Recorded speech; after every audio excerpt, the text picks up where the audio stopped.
So what I've been looking at so far is in terms of the actual ultra-high vacuum chamber that they do supersonic MBE in. For instance, do we have to worry about temperature perhaps? And maybe the buckyball isn't going down at exactly a normal angle. And so these things require more simulations, more simulation time that I just didn't get to, but I'd like to examine what happens when the buckyball is at a 45-degree angle. Or maybe. What about vibrations of your atoms in your simulation? That's true. I actually did some study on that. So in this table, I know it's way up here, but I'll just kind of explain it to you. I measured a couple of things, the terminal speed of the buckyball, so like how much speed it loses, or the terminal speed and how much speed it loses.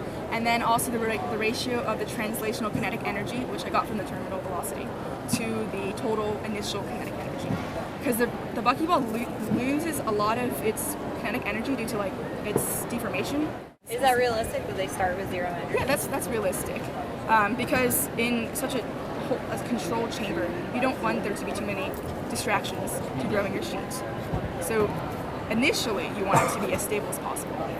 But I think the main takeaway from this is that you can characterize the behavior based on these minute changes in regimes based on the speed.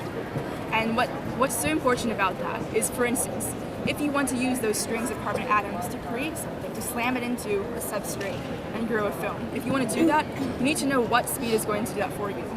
And so the ability to like manipulate the outcome of these using the speed is something that's very important in development of supersonic MBE and growing thin films, especially as these techniques continue to gain popularity.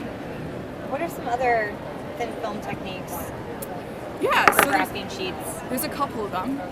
Of course, there's the famous one when they just took a piece of tape, the original one, and just peeled it off. But lately they've been getting a little bit more advanced and being able to control that a little better. So one of them is trying to use this collision, but instead of it being like a fly swatter effect, they're actually trying to unfold the buckyball and then rearrange it in a different way, which requires a bit more temperature.